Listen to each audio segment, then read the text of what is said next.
Então a gente segue com a nossa série Anti-Trends, baseado nesse livro aqui. A gente está no 6º domingo e a gente vai falar hoje um pouco acerca do discipulado e a igreja.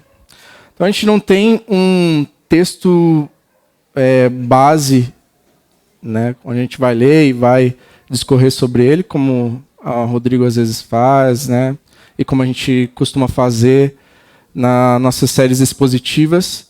Né, a gente deu uma pausa em Marcos, né, onde a gente faz normalmente a gente tem esse costume do estudo, né, indutivo, e a gente faz ali versículo a versículo, capítulo a capítulo. Mas a gente sentiu uma necessidade como liderança para falar acerca do discipulado, de tudo aquilo que biblicamente é falado acerca do discipulado. Eu não sei se esse negócio aqui está funcionando, tá? Vamos testar. Senão eu tenho um laser para ficar na cara do Mike. Então vamos lá. Semana retrasada, eu vi um desenho de um tatuador aqui de Curitiba e que me fez ficar bastante pensativo.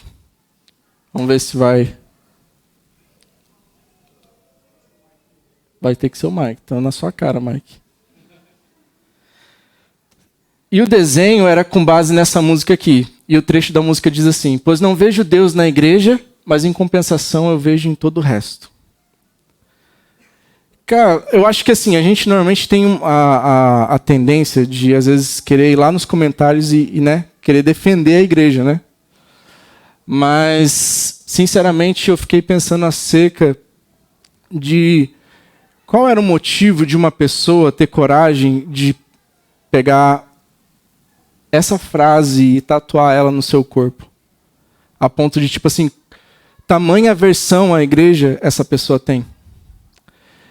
E logo no começo desse capítulo, né, a gente dividiu a série exatamente conforme os capítulos do livro, e logo no começo tem uma frase bem interessante, que ele diz assim, Bill Hall: no mundo inteiro, o pior fracasso das igrejas tem sido a disparidade alarmante entre o que Cristo é e aquilo em que seus discípulos se transformam.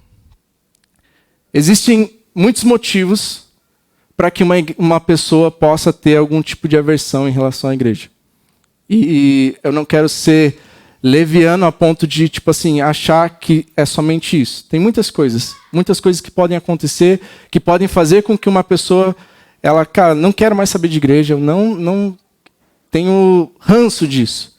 Mas com certeza, a questão de que as pessoas verem Cristo e muitas vezes não enxergarem Cristo na igreja é um desses motivos.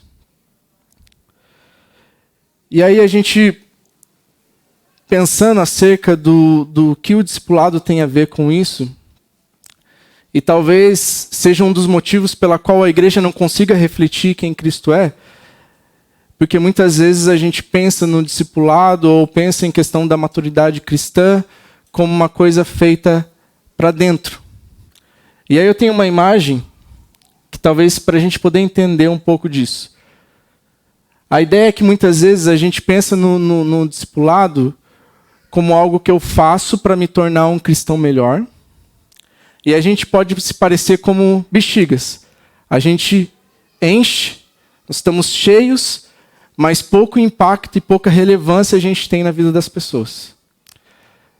Mas, se a gente pensar que nós somos como um copo d'água, que a gente é cheio de Deus, mas a gente está tão cheio que essa água ela transborda e ela impacta outras pessoas, a gente pode ter uma relevância muito maior para aquilo que realmente o discipulado pode ser. Porque a gente pode pensar que muitas vezes, eu não sei se isso faz sentido para vocês, mas a questão é que, para mim não faz sentido nenhum você ser Quando a Bíblia fala assim, acerca da transformação que o Evangelho faz nas nossas vidas, não faz sentido nenhum essa transformação ocorrer sem gerar nenhum tipo de impacto nas pessoas que estão à nossa volta. Então a proposta é que a gente seja como um copo cheio, onde a gente está sendo cheio de Deus, mas a gente está transbordando isso, transbordando essa água. Aquela mulher na fonte, a gente tem essa passagem super emblemática. Aquela mulher está retirando água de uma fonte e Jesus chega até ela para pedir água. E ele fala assim, se você soubesse quem está lhe pedindo, você pediria e você jamais teria sede de volta. É essa água que nós bebemos, é essa água que nós devemos transbordar para as pessoas que estão à nossa volta. Se talvez não fez sentido o balão e a água, talvez o que Jesus falou faça um pouco mais. Em Mateus 5, 15, 16, Jesus fala, e também ninguém acende uma candeia e a coloca debaixo de uma vasilha. Pelo contrário, coloca no lugar apropriado e assim ilumina todos que estão na casa. Assim brilhe a luz de vocês diante dos homens, para que vejam suas boas obras e glorifiquem o Pai de vocês. E aí a questão é, será que a luz de Deus que está sobre nós está gerando boas obras e essas boas obras são vistas pelo mundo lá fora, de forma que eles glorifiquem a Deus? E aí talvez faça sentido aquela primeira frase em relação a como as pessoas se sentem com a igreja. Porque talvez essa luz não esteja brilhando, talvez esteja sendo colocado debaixo de uma cama, talvez não está sendo colocado onde precisa ser colocado. E como consequência as pessoas não conseguem ver essas boas obras e não conseguem glorificar a Deus por causa dessas boas obras. Eu acho que a gente tem um bom exemplo aqui na igreja, quando o Lucas veio testemunhar acerca da ida dele para o Rio Grande do Sul, quando a Agnes veio, agora a gente está vendo o Paulo lá, sabe? Isso dá um pouco de sentido, quer dizer, Cristo veio, transformou as nossas vidas e a gente não pode ficar parado, estagnado em relação a isso. Faz a gente se mover, faz a gente pensar em relação ao próximo e não pensar somente em nós. Essa luz que brilha, ela precisa estar lá fora. Por isso que muitas vezes, como liderança, a gente fala acerca de como a gente tem que pensar na igreja, fora dessas paredes. A gente tem uma oração de envio que fala exatamente disso, para a gente pensar nas pessoas que estão lá fora. A gente está sendo enviado lá fora. Porque tudo aquilo que a gente recebe aqui dentro não serve para a gente ir para casa e se sentir melhor, ou assim, eu cumpri a minha obrigação, eu fui na igreja essa semana. Não, isso precisa fazer com que sejamos transformados de uma forma que impacte outras pessoas lá fora. E aí tem uma frase, também nesse livro, que diz assim, o povo de Deus deve amar o mundo como Jesus ama, de forma concreta e sacrificiais, que destroem os argumentos e pretensões de incredulidade. Então, será que a questão é, a gente precisa pensar se o nosso amor pelas pessoas que estão lá fora realmente é o amor que Cristo sentiu por nós. E isso fala um pouco daquilo que é o Evangelho. Por isso que a primeira coisa que a gente começou a falar nessa série é acerca do Evangelho. Porque não faz sentido nenhum a gente falar sobre discipulado, sobre fazer discípulos, sobre... depois a gente falou sobre salvação, chamado, sobre a obra do Espírito Santo nas nossas vidas. Não faz sentido nenhum se a gente não começar lá do início, que é o Evangelho, e a obra do Evangelho nas nossas vidas. Durante essa semana, eu fui apresentado a esse livro, O Evangelho Acima de Tudo. Cara, tem muita coisa interessante, e às vezes a gente pode pensar que, talvez é um tema batido essa questão do evangelho, porque a gente escuta muito acerca do evangelho. E a gente pode pensar, o que será que eu posso aprender acerca do evangelho, além daquilo que eu já sei? Mas acontece que o evangelho é algo que está nas nossas vidas e que a gente precisa lembrar constantemente daquilo que é o evangelho. E tem uma coisa bem interessante que esse autor fala, que diz assim: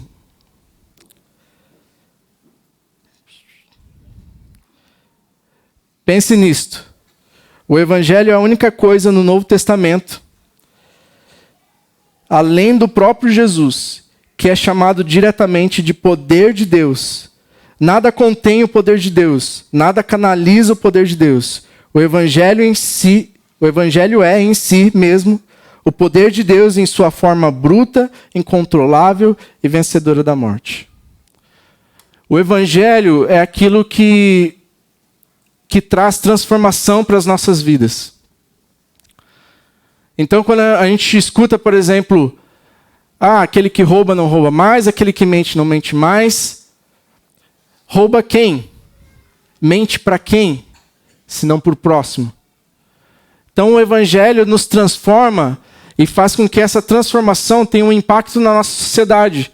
Faz com que essa transformação não seja apenas, beleza, eu mudei, agora me converti, e é isso, acabou. O evangelho gera mudança. A mudança gera uma missão, porque depois que nós somos transformados, a gente pensa, eu tenho a missão de falar isso para as outras pessoas, eu tenho a missão de viver isso e de levar isso para fora. Isso não é uma coisa que está dentro de mim e fica dentro de mim. Isso precisa ser falado, precisa ser demonstrado.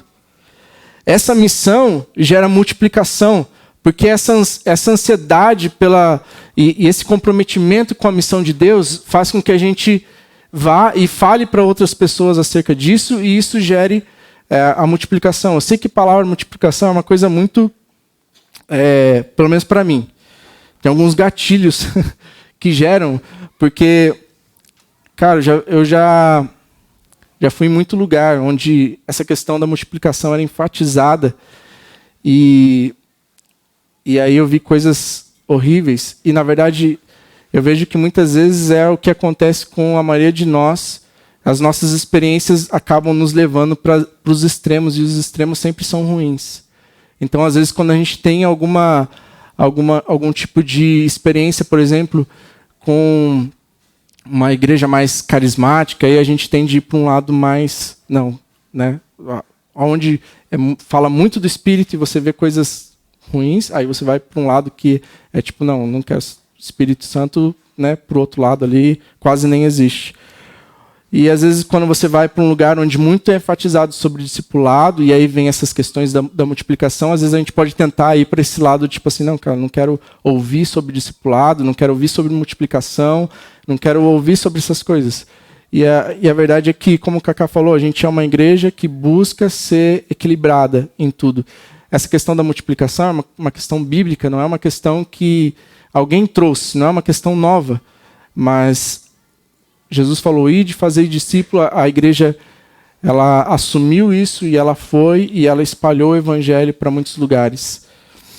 E a multiplicação, ela gera a esperança, porque se a mensagem do evangelho está sendo espalhada, se o número de discípulos de Cristo está sendo multiplicado, o impacto disso na sociedade é grande. A gente pode olhar isso no Novo Testamento, o impacto da igreja, quando a igreja realmente se compromete, vai para fora desse ambiente que é só aqui na igreja. A gente está levando o evangelho para fora dessas paredes. Isso gera esperança para um mundo caído. Às vezes a gente pode pensar assim, não, a esperança está em um governo, a esperança pode estar em um político, de direita, de esquerda. A verdade é que a esperança está em Cristo. Essa semana eu fui visitar um amigo e eu encontrei o pai dele na recepção, e o pai dele trabalha com missões no sertão do Brasil. E uma das coisas que ele me falou que chamou muita atenção é que ele falou assim, o maior impacto na sociedade nessas regiões onde não tem água, não tem luz, não tem internet, não tem saneamento básico, nesses lugares mais remotos, o maior impacto é feito por empresários e pela igreja. E muitos empresários cristãos. Não foi alguém que acha. Essa pessoa roda o sertão do Brasil todos os dias. Ele estava no interior da Bahia quando descobriu que o filho dele estava com um problema de saúde. E ele veio para cá. E eu lembro que o Tom falou isso numa série acerca da política. Eu sei que foi uma série bem conturbada, gerou muito conflito, mas tem uma coisa muito real e muito importante que a gente precisa lembrar. A esperança para esse mundo não está na política. A esperança desse mundo está em Cristo. Somente Cristo é que realmente pode trazer esperança, a não ser que a gente pense que Cristo não é nosso Senhor, que existem tantos meios e tantas outras coisas, mas se a gente pensa que Cristo é o caminho, a verdade, a vida, se a gente olha para esse mundo como um mundo que está necessitado do Evangelho, Cristo é a única esperança. E não há mais ninguém que possa trazer isso. Esse autor ele fala algo muito interessante. Muitas habilidades moldam um ministério eficaz. Liderança de excelência, visão ampla, pegada empreendedora, execução disciplinada, mas todas essas habilidades não significam nada se não estivermos fazendo discípulos um a um. Tudo que realizamos no ministério deve partir de fazer discípulos ou levar a isso. A gente, com a Converge, a gente teve muita coisa boa acerca de processo, a gente pensou muitas coisas acerca da igreja de forma sistemática, mas a questão é que nenhum sistema, nenhuma estrutura, ela vai ser mais importante do que essa questão de fazer discípulos, de estar envolvido nessa missão, de estar envolvido com o próximo. Às vezes a gente pode pensar, algumas pessoas às vezes afirmam assim, Paulo levou o evangelho para a Ásia Menor, por toda a Ásia Menor. E a gente pensa, poxa, um só foi capaz de levar o evangelho por toda a Ásia. E é um espaço grande. Pense comigo, quanto tempo você levaria para espalhar a mensagem do evangelho por uma região de mais ou menos 550 mil quilômetros quadrados? Aí você pode pensar, peraí, mas eu não vou necessariamente precisar percorrer 550 mil quilômetros quadrados. Beleza. Ainda assim, dando uma pesquisada, meio por cima, seria necessário mais ou menos 6 meses para você percorrer essa região. Se você colocasse um objetivo, cara, eu vou caminhar por essa região, né? Lembrando que naquela época não tinha avião, não tinha carro, não tinha internet. Então, assim, se a gente fosse pegar, sei lá, um cavalo ou andando, a gente demoraria mais ou menos 6 meses para percorrer essa região. Veja que em Atos 19, 8 e 10 diz assim, Paulo entrou na sinagoga e ali falou com liberdade durante 3 meses, argumentando convincentemente acerca do reino de Deus. Mas alguns deles se endureceram e se recusaram a crer, e começaram a falar mal do caminho diante da multidão.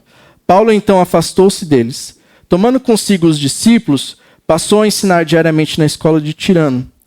Isso continuou por 2 anos, de forma que todos os judeus e os gregos que viviam na província da Ásia ouviram a palavra do Senhor.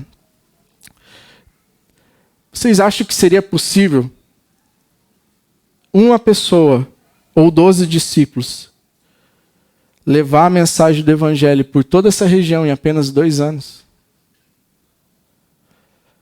A questão é que não foi uma pessoa e nem 12.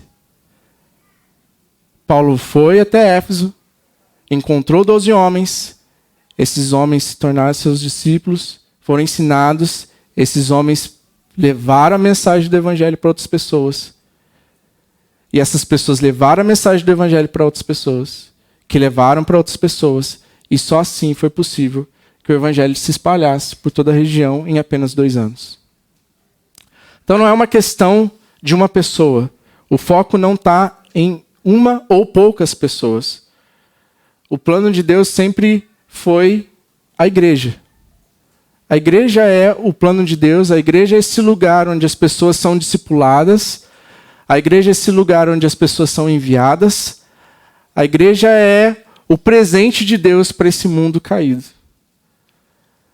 A gente não pode pensar que isso está sobre algumas pessoas, a gente precisa lembrar de que esse é um chamado meu e um chamado seu.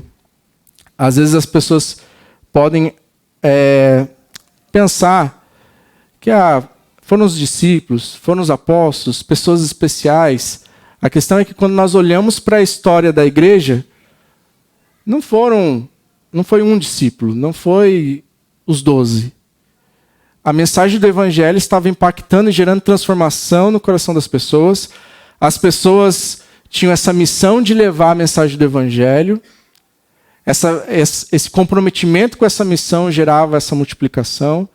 E essa multiplicação, então, pôde gerar um impacto sobre a sociedade que essas pessoas estavam.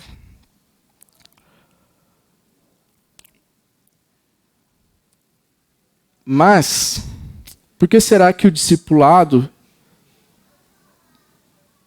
ele caiu em desuso? Ou tão pouco falado? Ou por que será que a gente talvez... discipulado... E porque talvez isso... E na verdade esse é o motivo que a gente escolheu o nome para a série, que é tipo assim, antimoda. Por que o discipulado é uma questão que não está mais tão na moda assim? Talvez seja porque o cristianismo é mais do que apenas a profissão de uma crença. Envolve trabalho, mudança e transformação contínuos. Envolve estudar, aprender, obedecer e uma vontade contínua em seguir Jesus onde quer que Ele os conduza sem condições ou limites.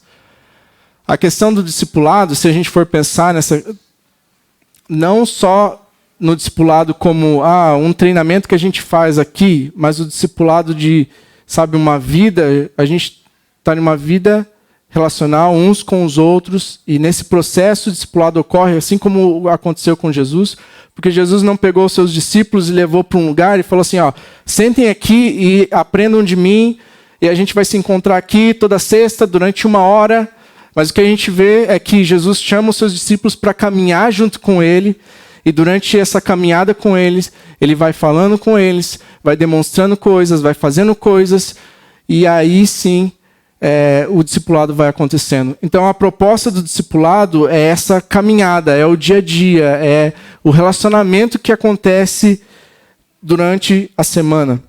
E não apenas um dia que a gente se encontra e fala sobre alguma coisa específica. Então isso envolve se mover. E muitas vezes a gente fica, é complicado.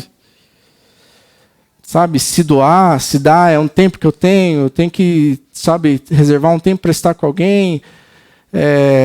Então, às vezes, o discipulado acaba não sendo tão atraente porque realmente envolve uma questão de um esforço em direção ao próximo.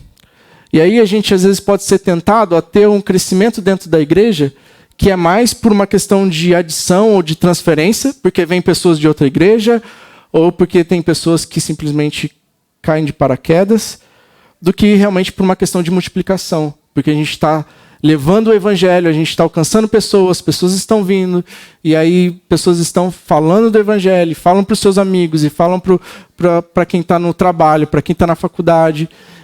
Às vezes a gente pensa em uma estrutura que ela gera isso, um crescimento por adição. A gente pode preparar um palco, a gente pode preparar uma boa música, a gente pode ter um pregador excelente, E aí as pessoas vão vindo, simplesmente. Sem ao menos a gente saber quem são elas. Elas entram e saem.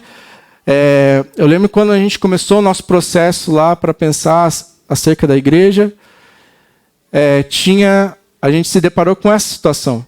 Como a gente se perguntou, como as pessoas chegam na nossa igreja? E a gente tinha essa situação, pessoas chegam pelo Instagram, pessoas chegam, né, do nada, e isso nos fez pensar acerca de, cara, o que a gente precisa, o que a gente tem que fazer para poder alcançar pessoas. E não simplesmente ver pessoas vindo aqui todos os domingos e, sem nem nada ser feito. Eu falo para o Cacá, a gente tem uma escola aqui do lado da igreja. Cara, o que a gente pode fazer por essa escola?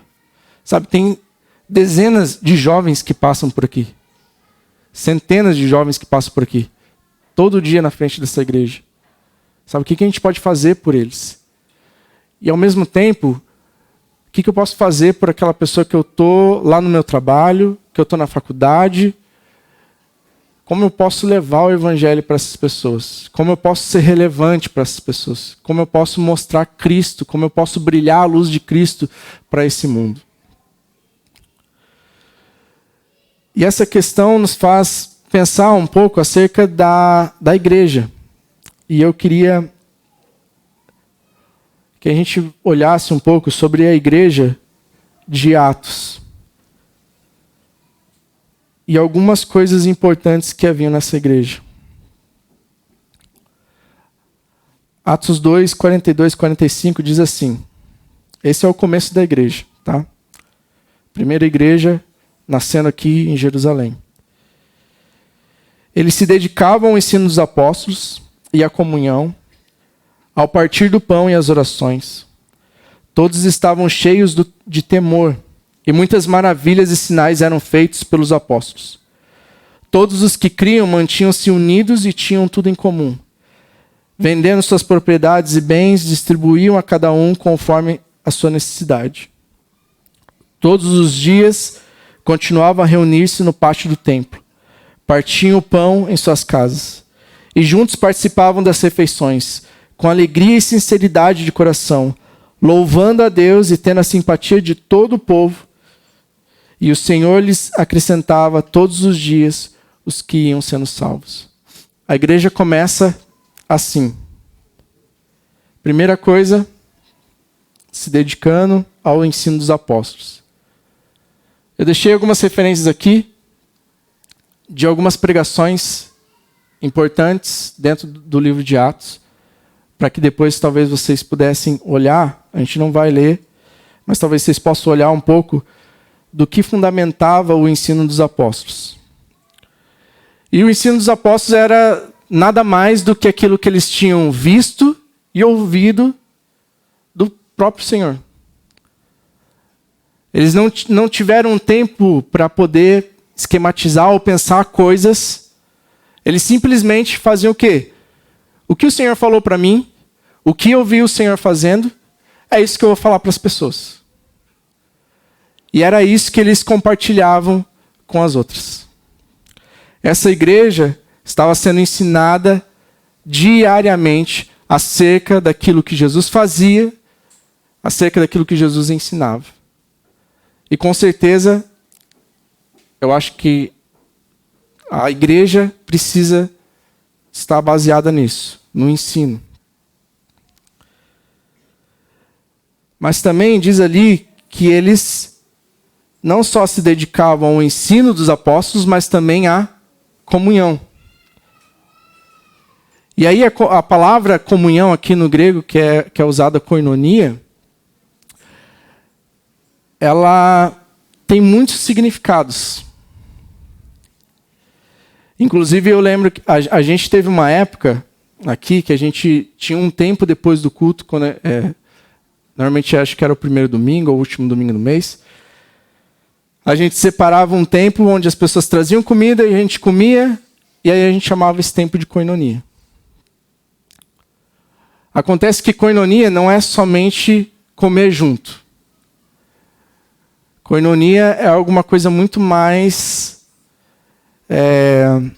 íntima e relacional do que simplesmente compartilhar uma refeição. Mas é aquilo que muitas vezes acontece quando a gente compartilha uma refeição. Às vezes a gente, na mesa, a gente consegue ter a liberdade para abrir o nosso coração. Às vezes a gente pode colocar alguma coisa que a gente está passando, ou alguém fala algo que a gente está passando. Koinonia é aquilo que a gente tem nos nossos grupos de conexão toda semana. Porque são em momentos como esse que a gente tem a oportunidade de falar, cara, como é que vocês estão? Ah, não tive uma semana boa, estou passando por isso. Koinonia é aquilo que a gente tem nos nossos grupos de WhatsApp, que a gente fala, cara, eu preciso de oração, preciso de ajuda, eu preciso que alguém me ajude com tal situação.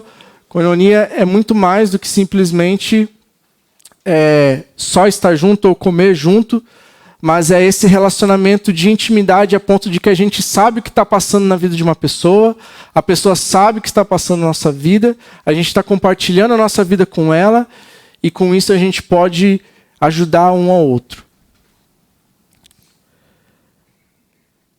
Essa igreja, elas tinham a igreja tinha esse senso tão forte nela, que embora eu não acho que seja o correto, eles venderam tudo o que tinham e eles dividiram entre eles.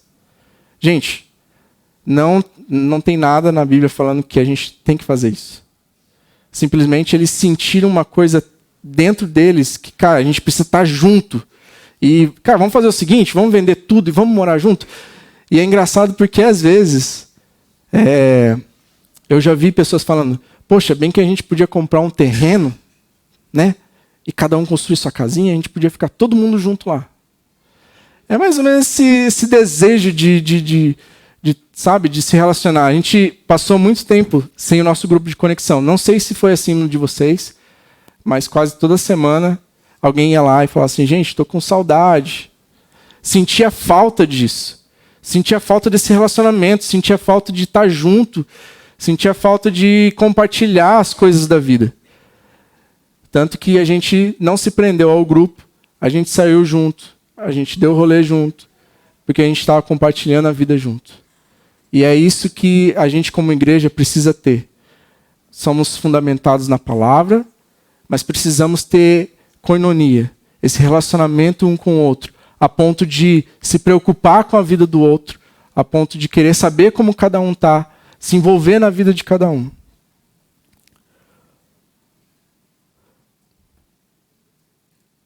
Mais uma coisa interessante, eu não vou falar de tudo, mas mais uma coisa interessante, eles estavam cheios de temor. A palavra que é usada aqui para temor, a palavra phobos, que pode ser traduzida como medo no fundo da alma. E, cara, a gente precisa ter isso na nossa igreja. Talvez é uma das coisas que mais falta na igreja, talvez o temor de Deus. No nosso coração, porque a gente vê tantas coisas que a gente pensa, poxa, se essa pessoa tivesse o temor de Deus no coração dela, não iria por esse caminho. Esse temor, essa palavra, é a mesma que é usada, por exemplo, quando os discípulos veem Jesus caminhando sobre as águas. Esse temor é a mesma palavra que é usada nesse trecho. É a mesma palavra que é usada quando Jesus acalma a tempestade e os discípulos falam, quem é esse que até a tempestade lhe obedece? É desse temor que a gente precisa estar cheio. Esse temor dentro de nós, ele também pode ser traduzido ou considerado como uma sensação de maravilha, de você estar maravilhado diante de alguma coisa. E essa sensação de estar maravilhado gera em nós louvor e adoração. É isso que ali fala.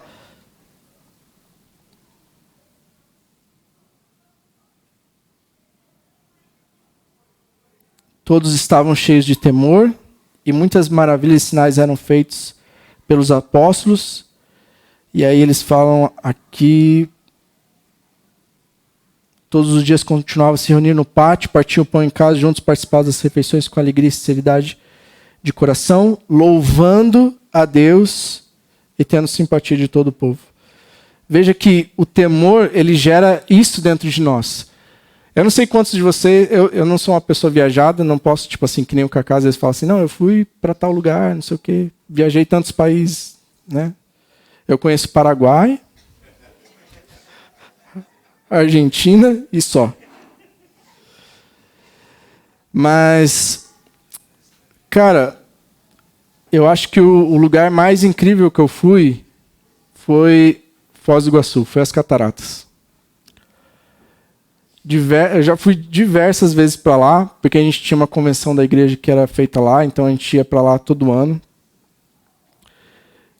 Eu não sei para vocês, talvez tem pessoas que não acham nada demais, mas para mim era tipo assim, toda vez que eu chegava perto e começava a avistar as cataratas, eu tava assim, tipo, cara, que lugar. E aí, tipo assim, sempre falando para as pessoas, você já foi para Foz? Cara, você tem que ir para Foz, cara. Foz é incrível. Cara, que animal aquilo. E essa empolgação parece que não sai. Tipo, eu posso ir 20 vezes, eu vou lá e, cara, eu fico extasiado com as cachoeiras. Tenho um sonho de um dia passar uma noite naquele hotel lá. Só para poder, tipo, dormir ao som das águas, poder acordar bem cedinho, que não tem ninguém, e passar um tempo lá contemplando. E talvez é essa sensação que nos motiva e nos leva a adorar a Deus por quem Ele é. Não é por... Cara, se a gente for olhar para os Salmos, é isso que a gente encontra nos Salmos. Os Salmos estão rodeados de dimensões da grandeza, do poder, da soberania de Deus, de quem Deus é. E por isso, é claro, como líder de louvor, não podia deixar de trazer alguns Salmos aqui. Salmo 8:1 diz: o Senhor, Senhor nosso, como é majestoso o teu amor em toda a terra, tu cuja glória é cantada nos céus. Salmo 33:8-9 diz assim: toda a terra tema ao Senhor, tremam diante dele todos os habitantes do mundo, pois ele falou e tudo se fez, ele ordenou e tudo surgiu.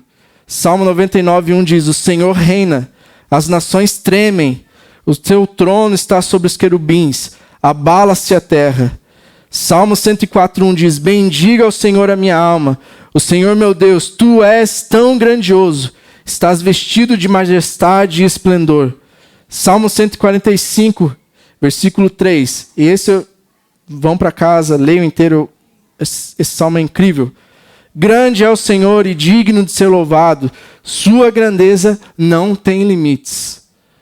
A gente vê essas expressões do salmista falando sobre a grandeza de Deus, porque muitas vezes não, eu acredito que ele estava nesse sentimento de temor, de estar incrivelmente maravilhado acerca de quem Deus é. E se a gente olha para Atos e a gente simplesmente para por ali, parece muito perfeito. E qual é o erro? E antes de falar desse erro, uma coisa que me chama muita atenção nas Escrituras é que a palavra de Deus, ela não esconde as coisas erradas. E aí eu vejo muitas vezes as pessoas falando, não, a Bíblia foi escrita por homens.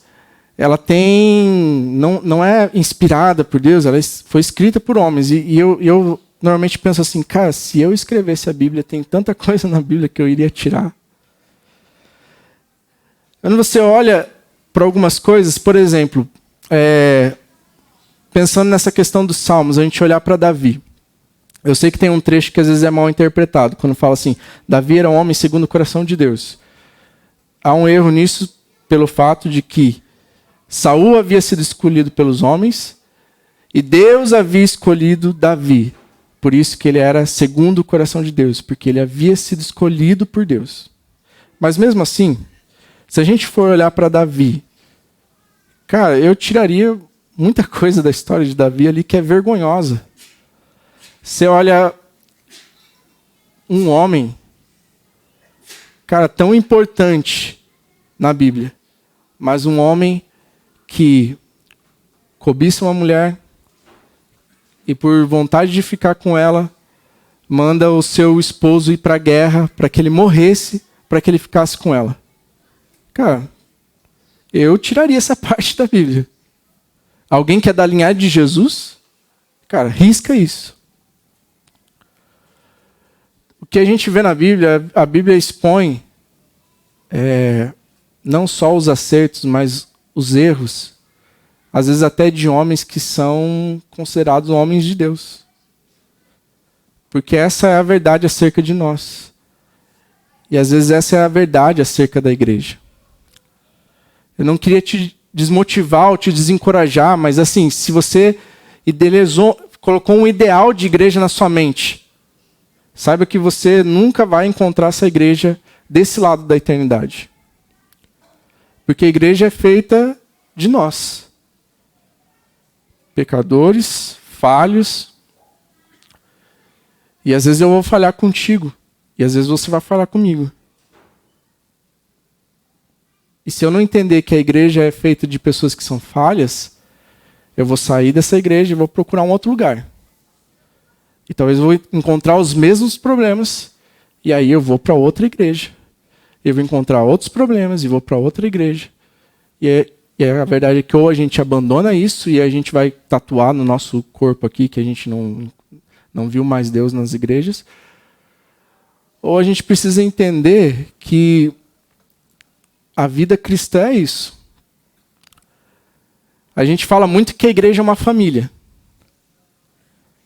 Se a gente for pensar nisso, cara, ninguém chega para o pai e para a mãe, assim, tem suas exceções, tem pais e mães, né, complicados, mas ninguém discute com seu pai e com a sua mãe e chega assim, ó, seguinte, estou saindo dessa casa, não sou mais teu filho, vou procurar outra família, procurar outro pai e outra mãe. Às vezes na adolescência tem uns que chegam à beira disso. Ou ninguém chega, discute com seu irmão e fala assim, é o seguinte, tu não é mais meu irmão. Eu vou procurar outro irmão. Cara, eu lembro que em casa eu tinha algumas discussões com as minhas irmãs assim, que depois eu parava para pensar e, cara, que vergonha que eu sentia. Sabe, coisas bobas, coisas tolas, sabe? E é isso. A vida em família é isso. A vida em igreja vai ser isso. Uma vez, eu e minha irmã, a irmã do meio, minha irmã mais nova era tipo mais ou menos uma boneca para mim. Então eu cuidava dela assim, né? A minha irmã do meio já era tipo assim, cão e gato. Então que a gente brigava, mas brigava muito. Eu lembro de uma vez o vizinho falar assim, o que está acontecendo aí? Eu estava com um cabo de vassoura escondido, falando, se tu falar alguma coisa eu te arrebento. Verdade, confessando meus pecados. Aí ela falou assim, nada, eu caí. Mas um dia, a gente estava no tubo, e minha irmã se desembestou a entrar no ônibus. E eu e minha irmã ficamos no tubo. Eu, minha irmã! Porque, cara, por mais que a gente se desentendesse, por mais que a gente tivesse as nossas implicâncias, por mais que a gente tivesse, sabe? Eu amava minha irmã. Eu amo minha irmã. E aquele momento em que tu pensou assim, porque eu ainda era criança e eu pensava assim, pronto, perdi minha irmã. E aí eu pensei, cara, não posso viver sem minha irmã. Só que hoje parece que a gente abandona as coisas muito mais fácil, sabe? Simplesmente, cara, não está satisfeito? Sai. Não está satisfeito? Eu saio. Se desentendemos? Estou fora. E é incrível quando a gente vê que pessoas estão amadurecendo e elas podem muitas vezes discordar, elas podem discutir, elas podem entrar em conflito e mesmo assim serem irmãos. Eu lembro que uma vez a gente estava aqui na igreja e a gente estava jogando, nem lembro o que era. Cara, essas coisas sempre dão algum problema. Não é a primeira vez que a gente está jogando e alguém tem seus ânimos aflorados. O velho homem renasce. E eu lembro que, tipo assim, a gente estava de boa e, de repente, cara, alguém começou a discutir. E eu vi que um foi para um lado, outro foi para o outro. A esposa de um foi lá. Cara, você tem que se reconciliar, cara. Você não pode fazer isso. Aí a esposa do outro. Cara, tu falou isso para ele. Que isso? Ficou tipo assim, eu não vou dar meu braço a torcer. Mas aí foi. As duas pessoas entraram na cozinha, tiveram uma conversa. Cada um expôs seu ponto. Cara, não foi legal você falar isso. Cara, me desculpe, mas eu me senti assim. E aí, se resolveram. Me chamaram para orar por eles. E a amizade continuou. E tá certo. Porque nesse lugar de igreja é assim. Se a gente tem um lugar onde não tem conflito, alguma coisa está errada. Ou às vezes a gente não está sendo sincero, a gente está aceitando as coisas e a gente não está sendo sincero diante das coisas. Porque a gente precisa ter um ambiente na igreja onde as pessoas podem ser elas, não alguém que eu quero que a pessoa seja. Porque a obra é feita por Deus. A obra é feita pelo Espírito Santo. E às vezes a gente acaba não compreendendo que cada um está em um processo diferente. Às vezes, confesso que, cara, me dá muita aflição e muita tristeza quando alguém fala assim, pô, você viu fulano? Fulano fez tal coisa. Cara, fulano não é cristão. Aquilo lá não é crente. Gente, eu já ouvi de gente falando dessa forma. E aí você tem que pensar, cara, deixa Deus fazer obra na vida da pessoa.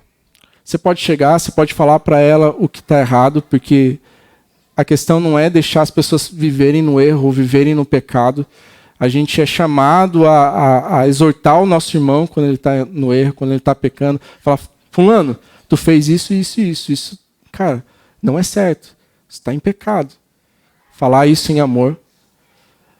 Mas não falar no sentido de, cara, você não é crente por causa disso. Porque a vida cristã é um processo, é uma caminhada. E a gente não sabe aonde aquela pessoa está dentro da caminhada dela. Talvez você chegou a um conhecimento da palavra, a uma maturidade cristã que faz você perceber que aquilo não é certo, que, cara, mas talvez a pessoa está passando por um momento em que ela precisa ser exortada, mas precisa com que Deus faça a obra na vida dela. Precisa com que ela precisa olhar para as coisas, a gente fala, mas deixa com que Deus age. Acho que toda vez que a gente tenta agir no lugar de Deus, cara, dá ruim. Toda vez que a gente se coloca nesse lugar que a gente consegue, que a gente quer fazer aquilo que Deus faz no coração da pessoa, dá ruim. Veja que nem a conversão, por mais que a gente é chamado a pregar o evangelho, quem converte as pessoas é a nossa palavra, é o quanto a gente consegue explicar para as pessoas acerca de Deus, ou é a obra do Espírito Santo que convence o pecador do pecado, da justiça e do juízo de Deus. Nossa função é falar. Mas esse trabalhar no coração é feito por Deus. E a gente não conhece o coração das pessoas e por isso a gente não pode julgar nesse sentido, sabe, aonde a pessoa está e chegar até mesmo falar que fulano não é cristão. E o erro dessa igreja aqui não é necessariamente... Assim, se vocês lerem o livro de Atos, logo o número da igreja aumenta e logo eles encontram um grande problema na distribuição de alimento. E tem muitas outras coisas que acontecem. Então, se você for ver, se você ir para frente, seguir lendo o livro, você vai ver, cara, tem muitas coisas ruins que acontecem na igreja. Nem por isso deixa de ser igreja. Mas a questão aqui é que Jesus tinha dado uma ordem para eles em Atos 1, versículo 4 e 8. Certa ocasião, enquanto comia com eles, deu-lhes esta ordem: não saiam de Jerusalém, mas esperem pela promessa do meu Pai, da qual lhes falei. Mas receberão poder quando o Espírito Santo descer sobre vocês, e serão minhas testemunhas em Jerusalém, em toda a Judéia e Samaria e até os confins da terra. Essa era a ordem de Cristo. Jesus falou assim: fiquem aqui até que vocês recebam o Espírito Santo. Mas não é para vocês ficarem aqui. Vocês receberão o poder do Espírito Santo. Palavra poder ali. Palavra no grego, dunamis. Mesma palavra que dá origem para dinamite. Algo extremamente impactante. Que faria com que eles pudessem ser testemunhas de Cristo. Só que, porém, o que a gente vê lá em Atos 2 é que eles pararam, eles estagnaram. Eles estavam crescendo, mas ficou só ali. Depois a gente vê o que acontece. Vem perseguição, a igreja se espalha. E é por isso que o evangelho é levado a outros lugares que não só em Jerusalém. Porque esse é o propósito do Senhor na igreja. A igreja recebe pessoas, forma discípulos. Esses discípulos, eles têm essa missão de levar o evangelho. Eles saem da igreja, eles falam para as pessoas que estão lá fora. Pessoas escutam acerca de Jesus. Porque o propósito de Deus não é que a gente esteja aqui só para nós, pensando, cara, eu vou... Como na academia, sabe? Você faz academia, você tipo assim, você fortalece seu corpo, você fica forte e não tem nada a ver com os outros, a não ser parecer forte para os outros. Então a gente não é chamado para o amadurecimento cristão. Essa questão do caminhado, do discipulado, não é uma questão para nos fazer um cristão forte. E é isso. É para o outro, é para o próximo, porque sempre vai ser para o próximo. Quando a gente está na série de Marcos, e a gente chamou essa série de O Deus Servo. Porque a gente olha para Cristo e a gente vê Cristo servindo ao mundo. Os discípulos de Cristo são chamados para servir o mundo. Não tem outra opção. E para terminar, sei que vocês estão ansiosos com a festa. Só queria deixar aqui. Aqui, Bill Hall vai falar de 3 características de maturidade. E o Greer, não sei se é assim que se pronuncia, vai falar sobre 3 convicções que mudam o mundo que eu gostaria que vocês refletissem. 3 características de humildade. Cristãos maduros não se defendem quando se verifica que estão errados. Cristãos maduros não sentem que perdem algo por não pecarem. E cristãos maduros acham mais fácil e natural fazer a vontade de Deus do que não fazer. E aí, não estou falando que é fácil. Mas a questão é que quando a gente vai amadurecendo, já que a gente entra nessa questão de maturidade cristã, esses são alguns sinais de pessoas maduras. Pessoas que vão ouvir, que às vezes vão falhar, e elas escutam isso e elas vão tentar corrigir. Pessoas que não sentem que, poxa, sabe, às vezes parece que eu estou na igreja, mas tem tanta coisa que eu estou perdendo lá fora. Pô, né, eu podia estar assistindo o jogo, podia estar numa série Netflix, Ou até mesmo essa questão do discipulado feito para o próximo. Cara, eu tenho que se encontrar com fulano. Poxa, podia estar em casa, dormindo. Não sinto que isso é que eu estou perdendo alguma coisa. E eu não sinto que, ou não deveríamos sentir, na medida que a gente vai amadurecendo, que fazer a vontade de Deus seja algo tão difícil. É difícil.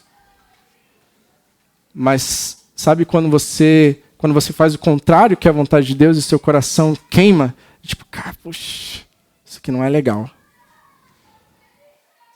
É nesse sentido. Dificuldade a gente vai ter. Tem coisas que, cara, são complicadas. Eu lembro de uma vez, antes de estar integral no ministério, eu trabalhava com sistema e tinha acesso ao banco de dados dos clientes. E uma vez eu fui lá e, drop table. Apaguei a base do cliente. Inteira.